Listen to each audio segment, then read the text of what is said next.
हर हर महादेव सभी साथियों को सोमवार का व्रत भगवान भोलेनाथ को समर्पित होता है। यह व्रत न केवल श्रद्धा का प्रतीक है, बल्कि यह हमारे जीवन में सुख, शांति और समृद्धि का मार्ग भी प्रशस्त करता है। कहा जाता है कि जो भी सच्चे मन से भगवान शिव की आराधना करता है, सोमवार का व्रत करता है और उनकी कथा श्रद्धा से सुनता है, उसके सारे दुख, कष्ट और बाधाएं दूर हो जाती हैं। आइए हम सब मिलकर भोलेनाथ की महिमा का गुणगान करें और उनका आशीर्वाद अपने जीवन में प्राप्त करें। भगवान शिव की कृपा प्राप्त करने के लिए कमेंट में हर हर महादेव अवश्य लिखें। अब प्रारंभ करते हैं सोमवार व्रत की यह दिव्य कथा। बहुत समय पहले की बात है, एक ऐसे कालखंड की जब देवों और मनुष्यों के बीच का अंतराल आज जितना गहरा नहीं था। उस युग में काशी नगरी से कुछ दूर एक छोटा सा पर समृद्ध व्यापारिक केंद्र था। इसी केंद्र में धर्मदास नामक एक व्यापारी अपनी सूझबूझ, ईमानदारी और परिश्रम के लिए विख्यात था। उसका व्यापार दिनों दिन फलता फूलता था। रेशमी वस्त्रों से लेकर मसालों तक उसके गोदाम हमेशा भरे रहते थे और उसकी दुकान पर ग्राहकों की भीड़ लगी रहती थी। धर्मदास का जीवन सुख शांति से परिपूर्ण था। एक सुंदर घर था, एक धर्मपरायण पत्नी थी और 2 हंसमुख बच्चे थे जो उसकी दुनिया थे। लेकिन इन सबसे बढ़कर धर्मदास की सबसे बड़ी संपत्ति उसकी अटूट आस्था थी। वह भगवान शिव का अनन्य भक्त था।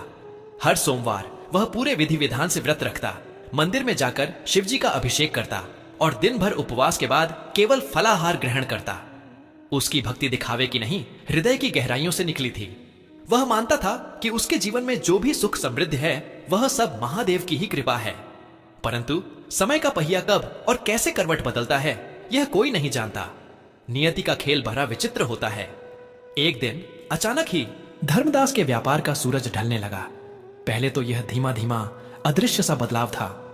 बाजार में मंदी का दौर आया, नए प्रतिस्पर्धी आ गए और उसके पुराने वफादार ग्राहक भी धीरे धीरे कम होने लगे। उसने सोचा, यह तो व्यापार का उतार चढ़ाव है, सब ठीक हो जाएगा। उसने और परिश्रम किया, नई नीतियां अपनाई, परंतु परिणाम निराशाजनक रहे। 1 साल बीता, फिर दूसरा साल। जो व्यापार कभी मुनाफे की बाहर लाता था वह अब सूखे पत्तों की तरह झरने लगा।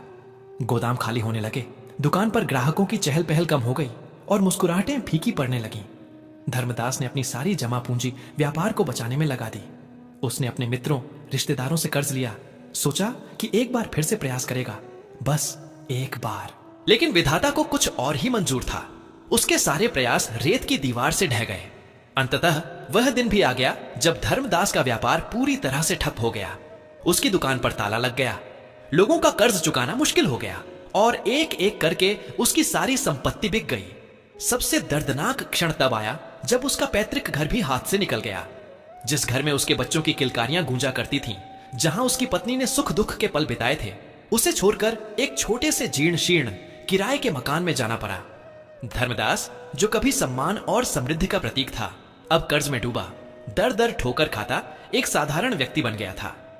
उसके बच्चे भूखे रहते, उसकी पत्नी की आंखों में हमेशा चिंता की छाया रहती। समाज में भी उसकी प्रतिष्ठा धूमिल हो गई थी। लोग उसे देखते तो सहानुभूति कम, तिरस्कार ज्यादा दिखाते। कई लोग ताने मारते, देखो, कहते थे महादेव के भक्त हैं, पर महादेव भी इनके काम ना आए। उसके मन में भी कभी कभी गहरा अंधेरा छा जाता। क्या सचमुच मेरी भक्ति में कोई कमी थी? क्या महादेव ने मुझे त्याग दिया? लेकिन नहीं, ये विचार क्षणिक थे। उसके हृदय के किसी कोने में आस्था का एक छोटा सा दीपक अब भी टिमटिमा रहा था। अपनी हर विपत्ति के बावजूद धर्मदास ने अपना सोमवार व्रत नहीं छोड़ा। चाहे उसके पास खाने को कुछ हो या ना हो, चाहे उसके मन में कितनी भी चिंताएं हों, वह हर सोमवार सुबह उठता, स्नान करता और अपने घर के छोटे से पूजा स्थान में बैठकर भगवान शिव का ध्यान करता। वह उस शक्ति पर विश्वास करता था जो इस पूरी सृष्टि को चलाती है और उसे विश्वास था कि उसकी परीक्षा ली जा रही है। वह रोता नहीं था, शिकवा नहीं करता था, बस धैर्य और अटूट विश्वास के साथ अपने महादेव का नाम जपता रहता था। उसकी श्रद्धा किसी फल की कामना से नहीं थी, बल्कि विशुद्ध प्रेम और समर्पण से जन्मी थी। कैलाश पर्वत पर अपनी अर्धांगिनी पार्वती के साथ विराजमान भगवान शिव यह सब देख रहे थे। उन्होंने धर्मदास के हर आंसू, उसकी हर सांस, उसकी हर अनकही प्रार्थना को महसूस किया था। उन्होंने उसकी अटूट भक्ति, उसकी विषम परिस्थितियों में भी न डगमगाने वाली आस्था को देखा था। देवी पार्वती ने भी धर्मदास की दुर्दशा पर व्यथा व्यक्त की थी। शिवजी मुस्कुराए। उन्होंने पार्वती से कहा, देवी, देखो इस मेरे भक्त को, इसने अपनी सारी संपत्ति खो दी, घर खो दिया, सम्मान खो दिया, लेकिन मुझसे अपना विश्वास नहीं खोया। यह वह दुर्लभ भक्त है जो फल की इच्छा नहीं, केवल अपने प्रभु के प्रति प्रेम रखता है। इसकी परीक्षा अब समाप्त हुई। अब समय आ गया है कि मैं इसकी सहायता करूं। अगले सोमवार की सुबह थी। धर्मदास ने अपनी पत्नी से कहा, आज मेरा सोमवार व्रत है। घर में जो भी थोड़ा बहुत अनाज बचा है उससे कुछ बना लेना। दोपहर को मैं मंदिर से लौटकर केवल थोड़ा ग्रहण करूंगा। उसकी पत्नी, जिसका नाम शांति था, ने उदास मन से हां कहा। घर में बस थोड़े से चावल और एक छुटकी दाल थी। उसने उसी से थोड़ा सा खिचड़ी बना दी, जो उनके बच्चों के लिए भी बामुश्किल पूरी पड़ती। धर्मदास मंदिर से लौटा। उसका शरीर थका हुआ था, मन चिंतित, परंतु हृदय में महादेव का नाम था। वह अपने घर के बाहर के छोटे से चबूतरे पर बैठा ही था कि तभी एक बूढ़ा दुर्बल भिक्षुक उसके पास आया। भिक्षुक के वस्त्र फटे पुराने थे, शरीर कांप रहा था और उसकी आंखें भूख से ढसी हुई थीं। वह बहुत ही दीनहीन अवस्था में था। भिक्षुक ने कराहती हुई आवाज में कहा, हे पुत्र, मैं कई दिनों से भूखा हूं। मेरा शरीर अब ढाने लगा है। क्या तुम्हारे घर में मुझे एक निवाला मिल सकता है? मेरे पेट में आग लगी है, प्रभु तुम्हें भला करे। धर्मदास ने उस भिक्षुक को देखा। अपने मन में उसने सोचा, आज मेरा व्रत है और घर में जो थोड़ा सा भोजन है वह भी मेरे बच्चों के लिए पर्याप्त नहीं है। ऊपर से मैं खुद भूखा हूं। यह विचार एक क्षण के लिए उसके मन में आया, लेकिन तुरंत ही उसने उसे झटक दिया। उसके भीतर का सच्चा शिव भक्त जाग उठा। उसने सोचा, यह तो महादेव का ही रूप है जो मेरी परीक्षा लेने आया है। मैं कैसे एक भूखे को अपने द्वार से खाली हाथ लौटा सकता हूं, खासकर तब जब मेरे प्रभु अतिथि देवो भव का संदेश देते हैं। उसने तुरंत अपनी पत्नी को आवाज दी, शांति, देखो, एक भूखे अतिथि हमारे द्वार पर आए हैं। जो भी भोजन है सब ले आओ। शांति अंदर से आई। उसने भिक्षुक को देखा और उसका हृदय भी द्रवित हो उठा। उसने अपने पति से कहा, स्वामी, घर में बस इतनी सी खिचड़ी है जो बच्चों के लिए भी पूरी नहीं पड़ेगी। आप भी भूखे हैं और मेरा मन भी। धर्मदास ने स्नेहपूर्वक उसकी बात काटी। नहीं शांति, अतिथि देव का रूप होते हैं और यह तो अति दीनहीन दिख रहे हैं। इन्हें भोजन कराना हमारा परम कर्तव्य है। हमें चिंता नहीं करनी चाहिए, महादेव सब देखेंगे। उसने भिक्षुक की ओर मुड़कर विनम्रता से कहा, बाबा आइए, भीतर आइए। मेरे पास जो कुछ भी है मैं आपको सहर्ष अर्पित करता हूं। भिक्षुक धीरे धीरे अंदर आया और चबूतरे पर बैठ गया। शांति ने अंदर से वह थोड़ी सी खिचड़ी एक पत्ते पर रखकर लाई। वह मुश्किल से एक व्यक्ति का पेट भर सकती थी, और वह भी किसी बच्चे का। भिक्षुक ने खिचड़ी को देखा। उसने धर्मदास से पूछा, पुत्र, क्या तुम सचमुच यह सारा भोजन मुझे दे दोगे? क्या तुम खुद नहीं खाओगे? और तुम्हारे बच्चे? मैंने सुना है कि तुम्हारा व्यापार भी ठप हो गया है और तुम खुद भी दिनों से भूखे हो। धर्मदास ने शांत भाव से उत्तर दिया, बाबा, आप सही कह रहे हैं। मेरा जीवन अभी कठिनाइयों से भरा है। मेरा व्यापार खत्म हो चुका है, मेरा घर छीन लिया गया है और आज मेरा सोमवार व्रत है। मेरे बच्चे भी भूखे हैं, परंतु मेरे धर्म ने मुझे सिखाया है कि एक भूखे को भोजन कराना सबसे बड़ा पुण्य है। अगर मैं इस थोड़े से भोजन को आपको नहीं दे पाता तो मेरे व्रत का क्या अर्थ, मेरी भक्ति का क्या मूल्य? महादेव से मैंने कभी कुछ मांगा नहीं, बस उन्हें प्रेम किया है। मुझे विश्वास है कि वह किसी को भूखा नहीं सोने देते। आप इसे ग्रहण करें। भिक्षुक ने फिर प्रश्न किया। उसकी आवाज में एक अजीब सी गहराई थी। पुत्र, क्या तुम्हें अपने भाग्य से कोई शिकायत नहीं? क्या तुम्हें महादेव पर क्रोध नहीं आता कि उन्होंने तुम्हें इस दशा में पहुंचा दिया? धर्मदास ने मुस्कुराते हुए कहा, शिकायत? नहीं बाबा, कैसी शिकायत? यह सब मेरे कर्मों का फल होगा, या शायद यह महादेव की ही परीक्षा होगी। मैं तो उनका दास हूं, सुख दुख सब उनकी ही माया है। हां, मेरा मन कभी कभी दुखी होता है, पर मेरा विश्वास कभी नहीं डगमगाता। मुझे पता है वह जो करते हैं अच्छे के लिए ही करते हैं। भिक्षुक ने एक गहरी सांस ली और धीरे धीरे उस थोड़ी सी खिचड़ी को खाने लगा। धर्मदास और उसकी पत्नी शांति उसे देखते रहे।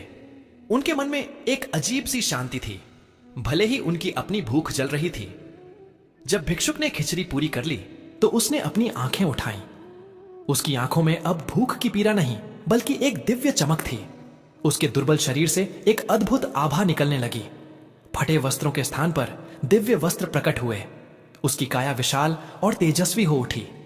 धर्मदास और शांति ने देखा और उनकी आंखें फटी की फटी रह गईं। उनके सामने कोई साधारण भिक्षुक नहीं, बल्कि स्वयं त्रिलोकीनाथ भगवान शिव अपने भव्य और ज्योतिर्मय रूप में खड़े थे। उनके मस्तक पर चंद्रमा, गले में सर्प, हाथ में त्रिशूल और डमरू सुशोभित था। उनकी जटाओं से गंगा प्रवाहित हो रही थी और उनका पूरा शरीर ब्रह्मांडीय ऊर्जा से दमक रहा था। धर्मदास और शांति भय और विस्मय से कांप उठे। वे तुरंत घुटनों के बल बैठ गए और हाथ जोड़कर सिर झुका लिया। उनकी आंखों से अश्रुधारा बह निकली। यह आनंद के आंसू थे, कृतज्ञता के आंसू थे और अपने प्रभु के दर्शन पाकर धन्य होने के आंसू थे। भगवान शिव ने अपनी गंभीर परंतु अत्यंत मधुर वाणी में कहा, उठो मेरे प्रिय भक्त धर्मदास, उठो मेरी पुत्री शांति। मैंने तुम्हारी वर्षों की अटूट श्रद्धा और दानवीरता की परीक्षा ली है। तुम इस परीक्षा में खरे उतरे हो। तुमने अपनी हर कठिनाई में भी मुझ पर विश्वास नहीं खोया और अपने अंतिम निवाले को भी एक भूखे को दान करने में संकोच नहीं किया। तुम्हारी यह निस्वार्थ भावना, तुम्हारी यह अटूट आस्था मेरे हृदय को छू गई है। शिवजी ने अपना आशीर्वाद भरा हाथ उठाया और बोले, हे धर्मदास, आज से तुम्हारे जीवन से सारे संकट दूर होते हैं। मैं तुम्हें वरदान देता हूं कि तुम्हारा खोया हुआ व्यापार न केवल वापस आएगा बल्कि पहले से 10 गुना अधिक फलेगा फूलेगा। तुम्हारे सभी कर्ज माफ हो जाएंगे और जो तुम्हें अपमानित करते थे वे तुमसे क्षमा मांगेंगे। तुम्हारा घर तुम्हें वापस मिलेगा और तुम एक बार फिर धन धान्य से परिपूर्ण होगे। शिवजी ने आगे कहा, तुम्हारे बच्चे हमेशा सुखी रहेंगे और तुम्हारी पत्नी को कभी किसी चीज की कमी नहीं होगी। यह केवल भौतिक सुख समृद्धि का आशीर्वाद नहीं है, अपितु मैं तुम्हें मानसिक शांति, आध्यात्मिक उन्नति और संतोष का भी वरदान देता हूं। तुम्हारा नाम युगों युगों तक एक सच्चे भक्त और उदार हृदय वाले व्यक्ति के रूप में स्मरण किया जाएगा। तुम्हारी भक्ति ने तुम्हें वह सब कुछ दिला दिया है जो दुनिया में सबसे अनमोल है, मेरा प्रेम और मेरा आशीर्वाद। इतना कहकर भगवान शिव अदृश्य हो गए, परंतु उनकी दिव्य आभा और उनके आशीर्वाद के शब्द धर्मदास और शांति के हृदय में गूंजते रहे। वे दोनों वहीं खड़े रहे, स्तब्ध, आनंदित और कृतज्ञता से भरे हुए। उनकी आंखों से अब भी अश्रुधारा बह रही थी, पर वे अब पीड़ा के नहीं, अपार हर्ष के आंसू थे। अगले ही दिन से धर्मदास के जीवन में अद्भुत परिवर्तन आने शुरू हो गए। सुबह हुई तो एक धनी सेठ उसके घर पहुंचा। वह सेठ धर्मदास का पुराना ग्राहक था, जिसे धर्मदास ने कभी मुसीबत में मदद की थी। सेठ ने कहा, धर्मदास भैया, मैंने सुना कि आपका व्यापार ठप हो गया है। मैं आपके ईमानदारी और मेहनत से बहुत प्रभावित था। मैं चाहता हूं कि आप मेरे साथ जुड़कर व्यापार करें। मैं आपको सारी पूंजी दूंगा और जो कुछ भी आपका कर्ज है वह भी चुका दूंगा। बस आप अपनी ईमानदारी और सूझबूझ से काम करते रहें। धर्मदास ने विनम्रता से सेठ के सामने अपनी सारी दशा बताई। सेठ ने मुस्कुराकर कहा, मुझे कोई फर्क नहीं पड़ता, मुझे आप पर पूरा विश्वास है। यह सुनकर धर्मदास की आंखों में विश्वास के आंसू आ गए। कुछ ही दिनों में सेठ की मदद से धर्मदास ने फिर से अपना व्यापार शुरू किया। इस बार महादेव के आशीर्वाद से उसका व्यापार इतनी तेजी से बढ़ा कि उसने पिछले सारे नुकसानों की भरपाई कर दी। उसके नए उत्पाद, उसकी पुरानी साख और उसकी नई ऊर्जा सब मिलकर एक ऐसी सफलता की कथा लिखने लगे जिसकी किसी ने कल्पना भी नहीं की थी। उसके गोदाम फिर से भरे रहने लगे। उसकी दुकानें ग्राहकों से खचाखच भरी रहती। जो लोग उसे देखकर रास्ता बदल लेते थे वे अब उससे सलाह लेने आते थे। एक एक करके उसके सारे कर्ज चुक गए। उसका पुराना भव्य घर भी उसे वापस मिल गया।